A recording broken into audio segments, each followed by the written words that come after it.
अस्सलाम वालेकुम students, question number 2 करते हैं और एक्सरसाइज है 4.8।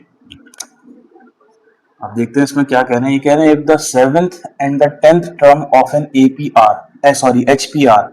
अब ये कह रहे हैं 7वीं टर्म और 10वीं टर्म जो है हार्मोनिक प्रोग्रेशन की वो दी हुई है 1/3 और 5/21 रिस्पेक्टिवली। ठीक है, तो दो टर्म्स आपको दे दी और कह रहे हैं कि 14th टर्म और 20th टर्म निकाले, 14वीं और 20वीं टर्म हमें मालूम करनी।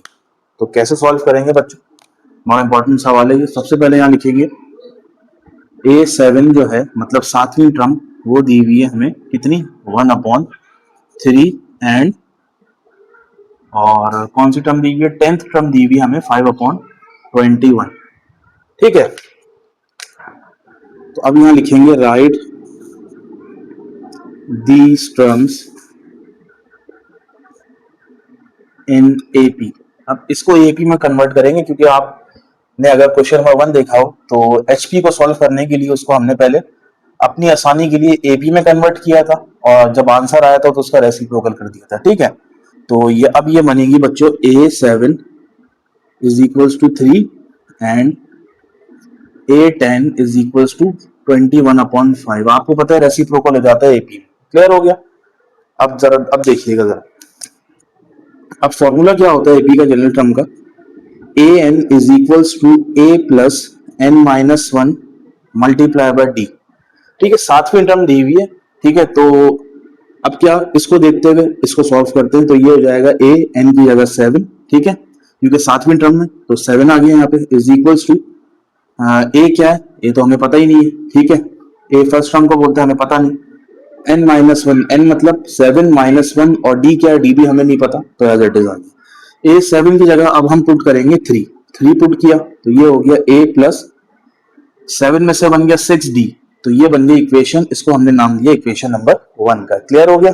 ये हमने सॉल्व किया 7 टर्म को लेते हुए। ठीक है, अब हम लेंगे कौन सी टर्म 10th टर्म, फॉर्मूला वही यूज होगा A N is equals to A plus N minus one multiply by D.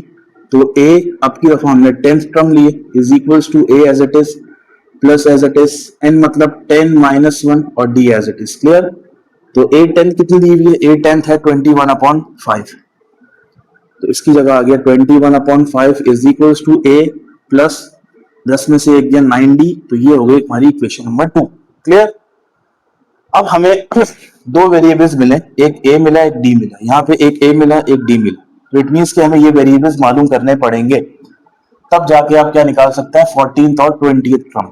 तो सबसे पहले देखते हैं, इक्वेशन मिल गई तो अब हम कराते हैं सब्ट्रैक्ट इक्वेशन 2 एंड 1, दोनों को सब्ट्रैक्ट कराते हैं। कैसे सब्ट्रैक्ट होगी, तो पहले तो ये लिख लेंगे, ये वाली इक्वेशन पहले लिखी हुई 3 is equals to a plus 6d और दूसरी इक्वेशन ये लिखी हुई 21/5 is equals to a plus 9d। Clear हो गया? अब सब्ट्रैक्ट कराने का प्रोसेस क्या है, क्या मेथड है, इस तरह से लाइन लगाते हैं, इसका साइन अभी प्लस है तो ये माइनस हो जाएगा, इसका प्लस है तो माइनस हो जाता है, इसका प्लस है तो माइनस हो जाता है। ठीक है, तो ऊपर क्या बचा 3, तो ये हो गया 3 माइनस 21/5 इज इक्वल्स टू 3 और माइनस 21/5। अच्छा, ये दोनों कैंसिल होगा क्योंकि एक प्लस का था एक माइनस का था, दोनों कैंसिल होगा तो कुछ भी नहीं बचा, और 6 माइनस 9D कितना होता है -3D हो गया। क्लियर हो गया? अब इन दोनों का लेंगे एलसीएम, यहाँ इसके नीचे 1 है तो 5 और 1 का एलसीएम क्या आएगा, ये आएगा 5। 5 को 1 से डिवाइड कीजिए तो 5 ही आता है और 5 3 का 15, तो 15 आ गया। अब ये एलसीएम और डिनोमिनेटर सेम है तो ऊपर वाली चीज एज इट इज कॉपी हो जाएगी और आगे है माइनस का 3D। इसको सॉल्व करते हैं, 15 में से 21 गए कितने बचेंगे, ये बचेंगे -6/5 इज इक्वल्स टू -3D। ठीक है, अच्छा जी, अब माइनस से माइनस तो कैंसिल होगा तो ये बचा 6/5। अब चूंकि ये d के साथ है तो ये यहाँ आके 5 के साथ आ जाएगा 3 और यहाँ बचेगा d। अब इसको कैंसिल आउट कर दें, 3 1 3, 3 2 6, तो बच्चों d की वैल्यू आ गई हमारे पास 2/5। ठीक है, ये d की वैल्यू आ गई। अब जैसा कि आपको बताया था दो वेरिएबल्स हैं a और d, तो d की वैल्यू आ गई। अब इसी d की वैल्यू को या तो आप इक्वेशन 1 में पुट कर दें या तो इक्वेशन 2 में पुट कर दें, you will get the value of a। ठीक है, तो हम यहां करेंगे put the value of d in equation 1 में पुट करते हैं। ठीक है, वन क्या है, वन ये देखें आपके सामने, 3 is equals to a plus 6d। तो 3 as it is, a as it is, 6 as it is, d की जगह आ गया हमारे पास 2/5। तो बच्चों ये क्या होगा, ये हो जाएगा 3 is equals to a plus 6 टू जा, ये हो गया 12/5। तो अब जगह नहीं है हमारे पास, तो इसको रब करते हैं पहले।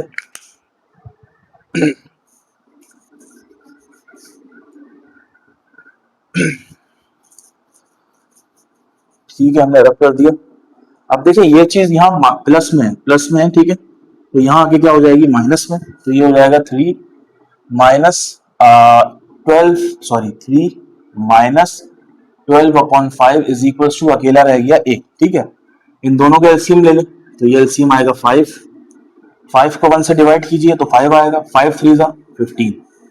अब एलसीएम डिनोमिनेटर सेम है तो ऊपर वाली चीज एज इट इज कॉपी कर देंगे हम, और ये आ गया 1। अच्छा जी, माइनस करें, 15 में से 12 गया, ये बचेगा 3, तो 3/5 हमारे पास a की वैल्यू, ठीक है। अभी हमारे पास ना तो 14th टर्म आई है ना तो 20th टर्म आई है, अभी हमने a और d की वैल्यू निकाली। अब जनरल टर्म फॉर्मूला यूज करें दोबारा, now using general term formula, short form लिख दिया, आप पूरा लिखिएगा। क्या होता है, an is equals to a plus n minus 1d। पहले कौन सी टर्म निकाल ले, पहले हम निकाल लेते हैं 14th term, 14वीं term. 14th term के लिए a के साथ यहाँ आ जाएगा 14, a कितना है बच्चों, a अभी हमने निकाला है 3/5 प्लस n माइनस 1, n कितना है 14 माइनस 1, और d कितना निकाला है हमने, d देख सकते हैं आप 2/5। क्लियर हो गया, इसको रब करते हैं। तो ये हो जाएगा a 14 is equals to 3/5 plus 14 में से एक गया 13 बचा, और 13 2 जा 26, तो 26 अपॉन बच्चों 5 आया। अब इन दोनों का एलसीएम ले लें, बहुत आसान है, क्योंकि दोनों जगह 5 लिखा हुआ तो एलसीएम भी 5 आएगा। और जब भी एलसीएम और डिनोमिनेटर सेम होते तो ऊपर वाले न्यूमरेटर्स ऐसे ही कॉपी कर दिए जाते हैं, ठीक है। तो ये आ गया हमारे पास 29/5। तो हमारे पास कौन सी टर्म आई है बच्चों, ये आई है 14वीं टर्म, लेकिन ये आई है एचपी में, सॉरी एपी में। अब हमें कन्वर्ट करना है किसमें, एचपी में, तो इसको रेसिप्रोकेट कर दें। तो बच्चों 14th टर्म आएगी हमारे पास 5/29, ये आ गई, ठीक है। इसको रब करते हैं। अब हम निकालेंगे टर्म नंबर 20।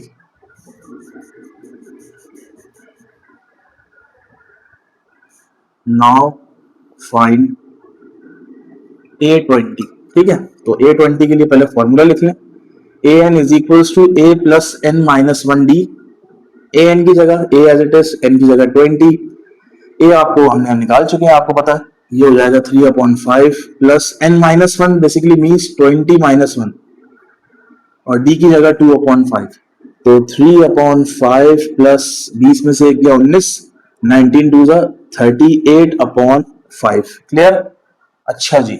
अब एलसीएम ले रहे हैं, बिल्कुल वही मेथड है, और ये हो जाएगा 3 प्लस 38। लेकिन ऐसा तब करेंगे जब एलसीएम और डिनोमिनेटर सेम हो, तो ऊपर वाली चीज ऐसे ही कॉपी करनी है आपको, ठीक है। तो 38 और 3 हो गया 41/5। ये वैल्यू आई है एपी में, हमें एचपी में लाना, तो ये हो जाएगी a20 इज इक्वल टू 5/41। तो अब आंसर लिखेंगे, the 14th term of an HP is 5/29 whereas the 20th term is 5/41। ठीक है जी, स्क्रीनशॉट ले सकते हैं आप लोग इसका।